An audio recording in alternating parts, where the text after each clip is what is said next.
Mais il est aussi vrai que j'ai un Dieu. Il est aussi vrai que je ne marche pas seul. Je marche avec l'ancien de jour. L'ancien de jour. C'est lui qui n'a pas d'âge. C'est lui qui maîtrise tout. L'homme au chemin blanc.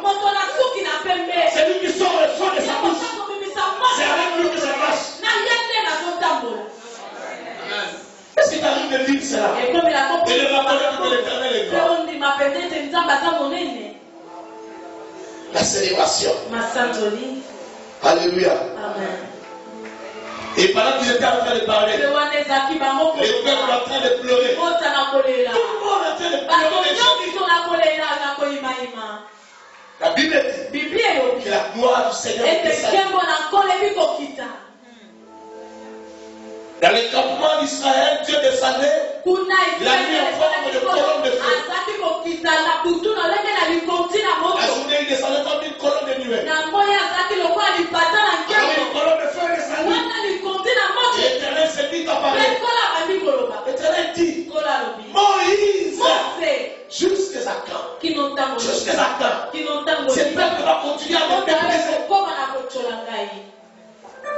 Donc Dieu pour lui-même, les faits ne pas croire. Il met les amener à voir des canards. C'est le mépriser. Est-ce que tu sais qu'il y a des moments où tu pleures? Dieu dit tu le méprises.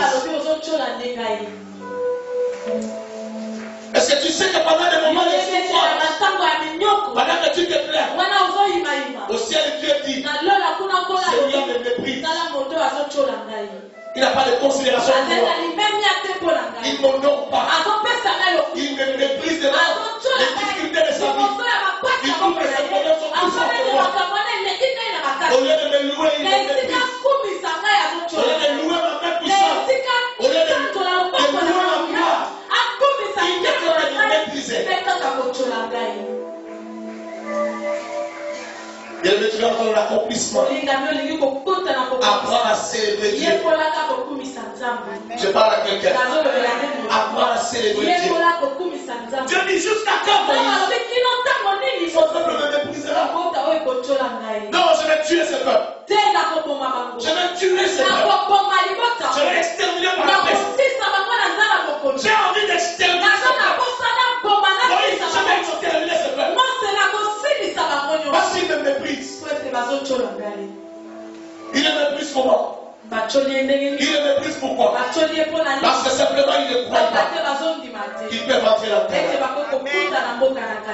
Dieu se fâche. Il dit je vais le tuer.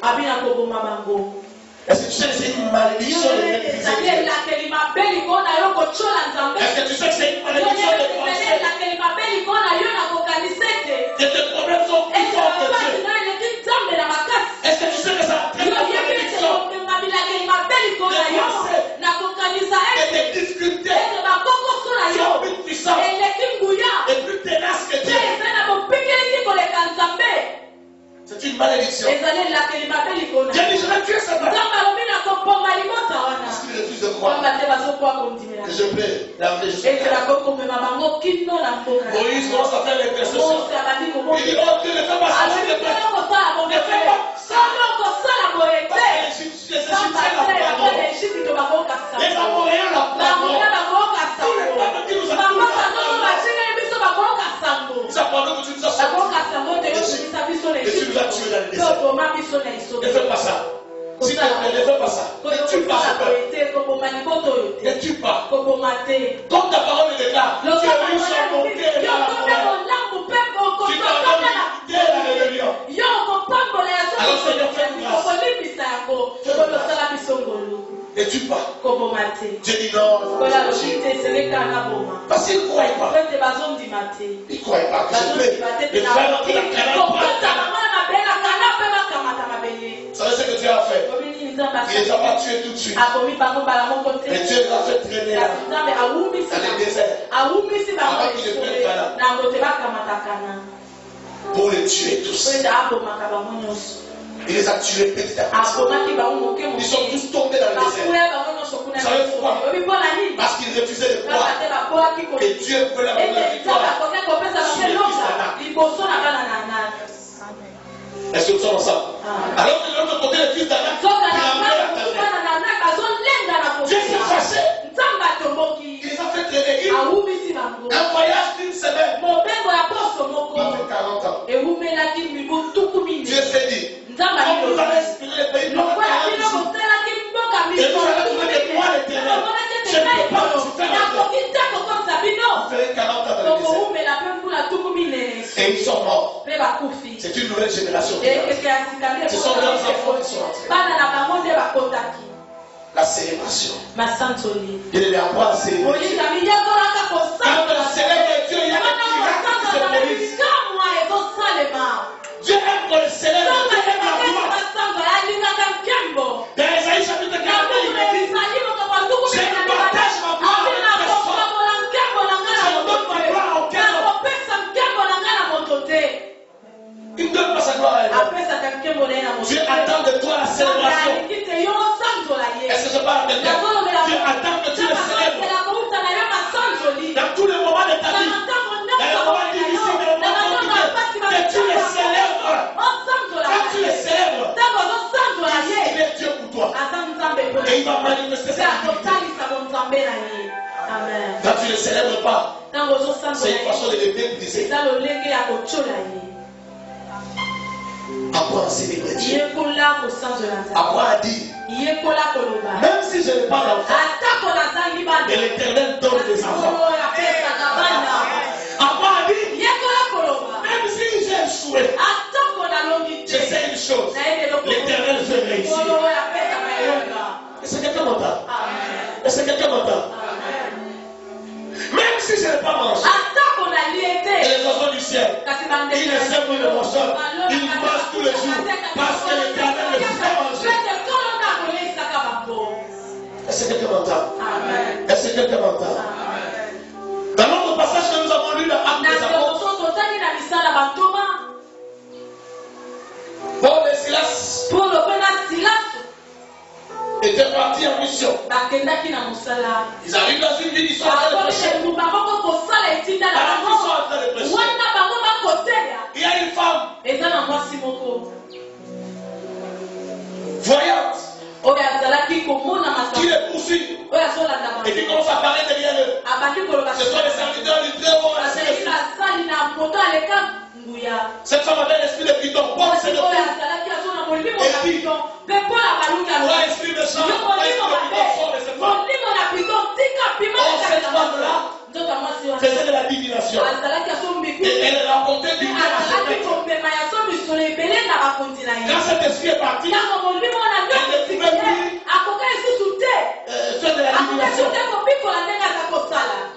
Et ces maîtres sont fâchés. Ils sont venus arrêter Paul et Silas. Les entraîner devant le peuple, devant les magistrats. Et ils ont dit, ces gens ici sont en train de la vie. On les a arrêtés, on les a amenés en prison. Et voilà ce qui se passe en prison. C'est que pendant qu'ils sont en prison, en pleine nuit, vous savez la nuit, ça veut dire que Paul et Silas n'espéraient pas sortir. C'était déjà au milieu de la nuit. Ils n'espéraient pas sortir. Mais dans leur souffrance, ils avaient les fers aux pieds. C'était un moment difficile. Ils avaient les liens. On les avait chicotés. On les avait donné des fouets sur le dos. Je suppose qu'ils étaient blessés. On les a mis dans la prison intérieure. Parce qu'il fallait pas qu'ils fuient. On avait grillé les entrées. Et au milieu de la nuit, pendant qu'ils n'espèrent pas sortir, ils n'espèrent pas une intervention de Dieu. Ils n'espèrent pas que le géolien va venir et dire, vous êtes libres de sortir. Mais c'est à ce moment-là qu'ils se mettent à louer le Seigneur. Ils chantent le louange du Seigneur. Pendant ce moment, ils célèbrent Dieu. Et pendant qu'ils sont en train de célébrer Dieu, quelque chose de bizarre arrive. Il y a un tremblement de terre. Frère, ne me dis pas qu'il y a eu un mouvement sismique. C'est là que tu l'as appris, je te parle. En géographie ou en géographie. Non. Parce que même si c'était un tremblement de terre normal, les ciels n'allaient pas tomber. Les ciels n'allaient pas tomber. C'est tellement pas une coïncidence. Il y a une tremblement de terre formant la maison. Les chaînes ont sauté par. Les fers, les verrous, les fers ont sauté par. Tous les liens de tous les prisonniers se sont couverts. Et grave encore. C'est pourquoi je te dis, ce n'est pas une coïncidence. Les gens qui n'étaient pas un système automatique. On avait crié, on avait fermé. Mais les crises se sont couvertes. Toutes les prisons se sont couvertes. À cause de la célébration. Est-ce que tu vois ça?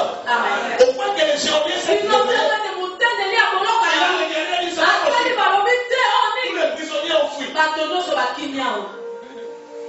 Quand il est venu, d'abord il est parti prendre son épée pour célébrer la mort. Pour la crier, non, ne pas nous sommes là. Il est venu avec sa lame, il a calé partout, il a il s'est mis à genoux. Il a dit ce n'est pas possible. Pardonnez-moi. Qu'est-ce qui se passe, mes seigneurs? Il a dit non. Reçois simplement. Reçois-le. Quelle est la célébration?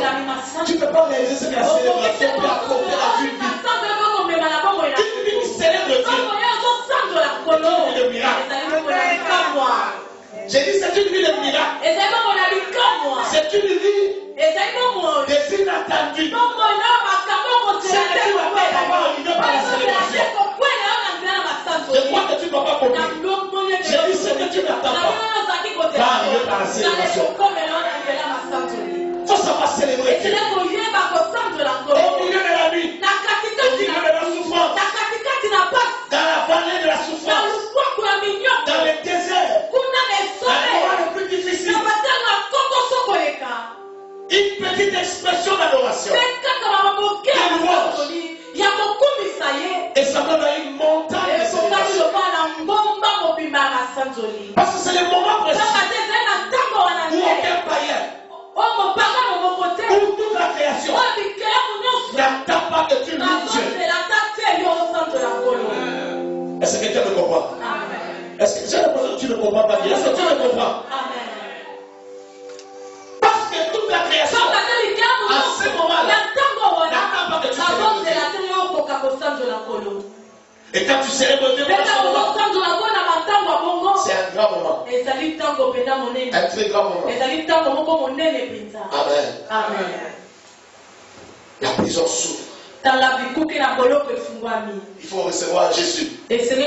Jésus.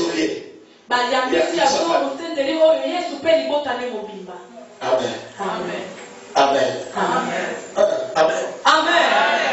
Bien-aimé, apprends à célébrer Dieu. Laisse-moi te dire au-delà de ça. Vous savez, souvent nous pleurons parce que nous ne regardons pas ce que Dieu a déjà fait. J'ai toujours dit que ce que Dieu nous a donné, et nous ne voyons que ce que nous attendons de Dieu. Il y a une chose là-bas. Je dis ce que nous avons déjà fait. C'est plus que ce que nous attendons de Dieu. Tu es d'accord avec moi? Ne ressemble pas au mariage que tu cherches. Ne ressemble pas à ce que tu demandes à Dieu. Ça ne ressemble pas. Donc en réalité, ce que nous avons reçu de Dieu est plus grand que ce que nous attendons. Que Dieu fasse de nous. Si le peuple de Dieu est d'accord, il fait crier Amen très fort. Donc tu reconnais que ce que tu as reçu de Dieu, c'est ce qui te fait pleurer. Alors pourquoi tu pleures? Et Dieu qui t'a donné l'éternité, peut te donner aussi les restes. Je n'ai pas entendu ton Amen. Est-ce que tu sais quand tu dis Amen, après que j'ai écrit cela, c'est une célébration? Je répète cette phrase. Est-ce que tu sais que le Dieu t'a donné l'éternité, il est capable de te donner ce que tu demandes?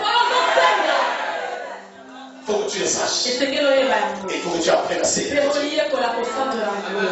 À tout instant, à tout moment. Mais en dehors de ça, il y a des choses que Dieu t'a données pour lesquelles tu n'as pas encore loué à Dieu. C'est comme si les enfants d'Israël avaient déjà loué Dieu. Après avoir traversé la mer, mais ce n'était pas suffisant. Il fallait même dépasser les situations à louer Dieu. Mais ils ont oublié ce que Dieu a fait. Si tu oublies ce que Dieu a fait, il ne sera pas continué pour faire davantage. Je me souviendrai toujours de cette histoire. Je ne pense pas que j'oublierai ça toute ma vie. Je me rappelle quand j'étais petit. J'étais peut-être en 4e primaire. Mon père est allé faire ses études à l'étranger. Il est allé faire une spécialisation en santé publique au Bénin. Quand il est revenu, il nous a amené des amis. Donc la première fois de cours, il nous a amené des amis. Et il a pris aussi quelques amis, il a donné à nos cousins. À une de mes cousines, on a donné une culotte. La même culotte qu'on avait donné à ma petite soeur qui vient après moi.